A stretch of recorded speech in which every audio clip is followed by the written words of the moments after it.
Negotiating with builders. 3 tactics that work. And I've got a bonus tactic. A really, really good bonus tactic. This one works absolutely better than all 3 put together. So really 4. And then for you sellers, at the very end, I've got a tip for you that relates to new homes. All right, so I got something for everybody today. Let's check it out on the other side.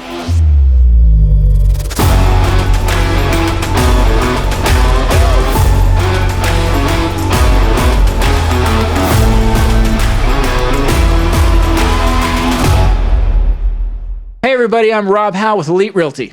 I'm always available to you if you're looking for a realtor in Las Vegas, Nevada. This video and all the other ones that I do should make that pretty obvious, but you know, I wouldn't bother trying to look for my subscribe button or anything like that. I've made that really hard to find. I've also made it really quite impossible to like this video or comment on it.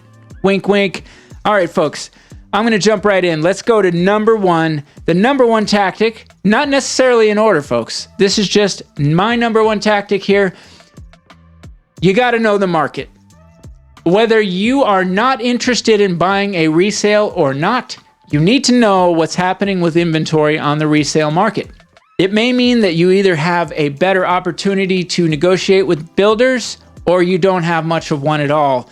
And that's what's going to be important. And that's going to start by looking at what is going on with the inventory on the resale market, okay?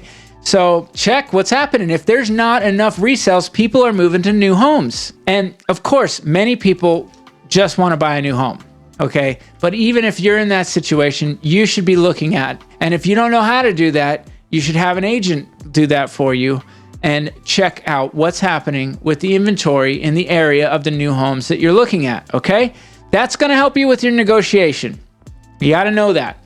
Number 2, I'm going to jump into incentives, base price, and options, and what's happening with the builders marketing, okay? The builders are marketing. They have websites, and they have marketing material that goes out. Sometimes they're not the easiest to find where these neighborhoods are.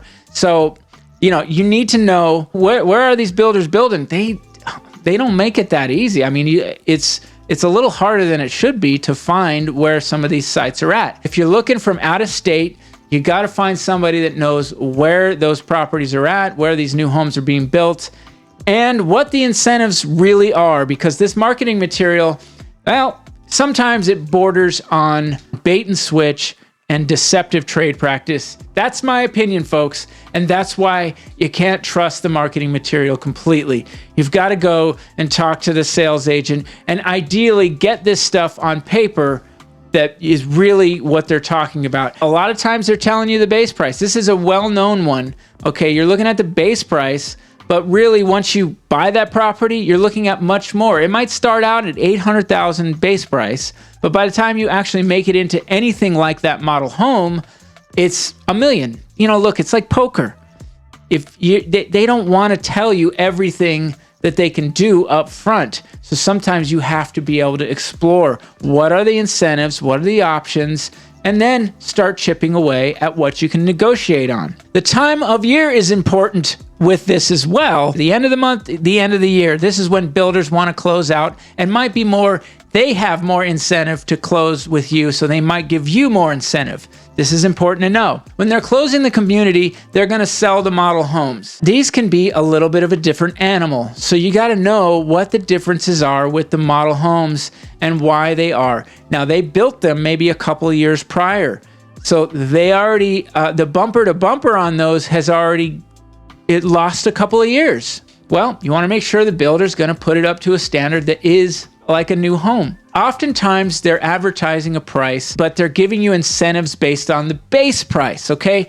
This is something that you'll deal with the salespeople where they kind of hide this. Again, this is that deceptive practice where they won't tell you it's 3% seller paid closing costs towards your closing costs, but it's on the base price, and that could be a significant difference. Folks, make sure you get things in writing. Even myself as an agent now, when I go in to talk to these salespeople, I want to get this stuff in writing. And by the way, if you happen to be looking from out of state, I can help you physically look at these homes, and we can film all of that. I can have that conversation with the salesperson, with you on video call. So you're getting all the information directly from that salesperson, and it's not even having to be filtered through me. Although some things do have to go through me to you, that's one area that definitely you can get all the information directly by going on video calls, and you can register with me at the new home builder, which brings me to number 3, which is we are free, folks. Agents are free when you go to a builder. You got to have an agent with you when you go to a builder for the first time. If you don't register us the first time you go, we may not be able to help you. So whether it's myself or another agent, make sure you're bringing us with you, whether it's on a video call. We can do it that way. Many builders are okay with that. Or physically coming into town or in town looking at that model home. Many people are under the misconception that going to a builder unrepresented is just fine. I don't believe that at all. I think that you are doing yourself a disservice. I think it's not only an information disservice, it's a financial disservice potentially to not have an agent with you. You're not going to get dinged because the agent's getting a commission. You're going to pay the same price, maybe even get more out of the deal because you've got somebody with experience on your side. If you go to a builder and just use that salesperson represents the builder, not you. Don't be fooled. And finally, number 4, I think this is actually the biggest negotiation tactic. This is my bonus tactic. It's the one you got to pull out when you really want to find it all out, folks. You really want to push all in with your chips. This is how you do it. This is how you do it right here. Ready? You got to be able to walk away. You got to do the walk away sometimes if you really want to find out what the builder's bottom line is. That means that you come in and whether you put earnest money in to hold a lot or you actually get into the transaction with them, that at some point you still have what's called a right of rescission period that you can get out of the deal. And in that period is when you're going to make a decision if you want to go to that builder and say, I'm saying sayonara. Rip up the contract. I'm moving along. I'm not buying this property because it doesn't make sense to me to do that. At that point, maybe the builder will turn to you and say, what can we do to make this happen? That's when you're really in a driver's seat position. I have never seen builders more willing to negotiate than when my buyers did the walkaway. Years ago, I had one buyer that said they always do the walkaway. It was frustrating for me. It was, uncomfortable. It was definitely a lot of anxiety because I hadn't experienced it before, but it worked. It worked like a charm. Now, that's not always going to work, and you have to be willing to actually walk away, okay? That's the deal with the walk away, but be prepared to do it if you really want to find out what their bottom line is. And finally, for you sellers out there, a quick thought for you.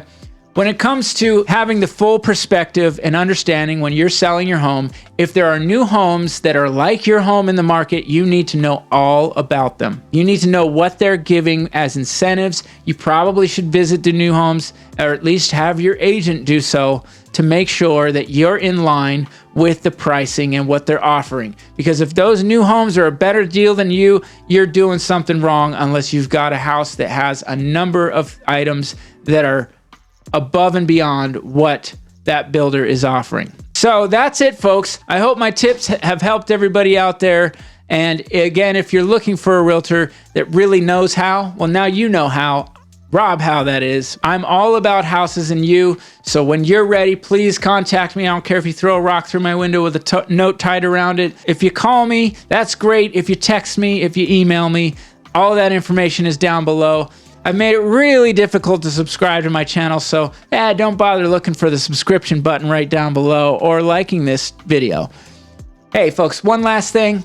Have a great day. I'll see you on the next video. Oh, P.S. My 7-day market update will be coming out this week as well. I'm going to do those in separate videos. See you later.